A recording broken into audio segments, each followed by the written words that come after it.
It is finally here, you guys, the long-awaited adaptation of one of the most beloved video games of our generation. The Last of Us has officially dropped on HBO, and boy, do I have some thoughts. First off, I just want to give a huge shout-out to the production design of this show. Of course, you have a lot of people from the video games working on this show, so it actually makes sense that the world that we're in would resemble the games pretty clearly. But man, dude, this world was so immersive. I mean, at least for the little bit that we kind of get to be in it. Because honestly, for the most part of this episode, like a good chunk of it, a good, solid 30 to 40 minutes of the episode, is us at the beginning in 2003, which is another interesting choice about this adaptation, because I believe in the original game, it starts in 2013, right? And then it jumps 20 years into the future from that. But in this adaptation, it starts in 2003, which that was a really interesting choice. And I think it was a smart one, because back then, guys, we didn't have all of our phones like this. You know, we weren't connected by social media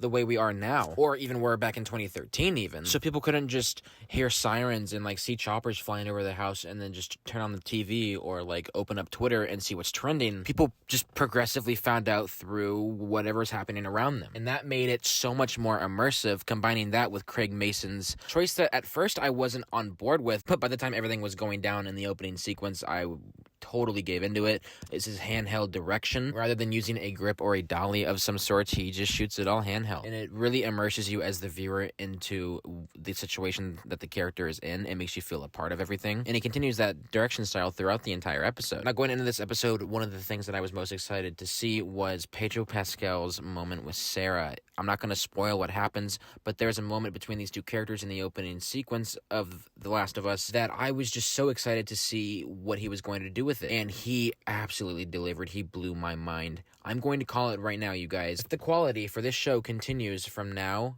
until the very end of the episode, I believe it's 8, 9 episodes long. This is not only going to be one of the best video game adaptations of all time, but it's going to be one of the best television shows of the year of 2023.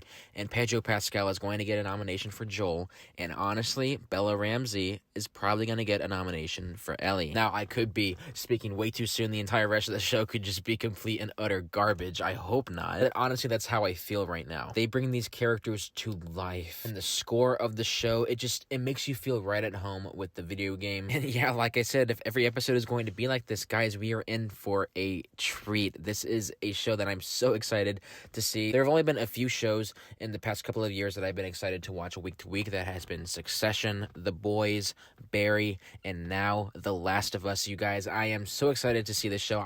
I was on the House of the Dragon train.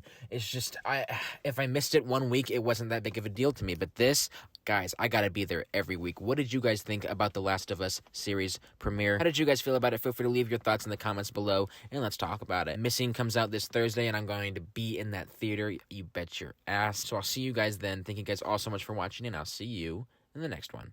Peace.